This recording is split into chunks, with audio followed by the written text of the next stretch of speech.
How to adjust or change a toe strap on a Renegade or a Viper model hoof boot. Here's a new boot with a strap. I'm going to undo it to show how it's put together. And you can switch these from left to right. Ideally, you want the strap to be getting pulled more towards the outside of your horse rather than the inside. It's just safer that way.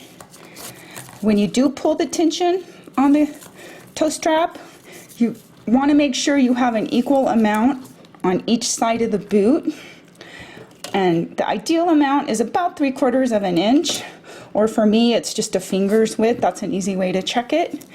When I get the strap how I want it, I tuck it under the O-rings here like so, and what that does is it allows me a really quick and easy way to undo it when I'm done riding.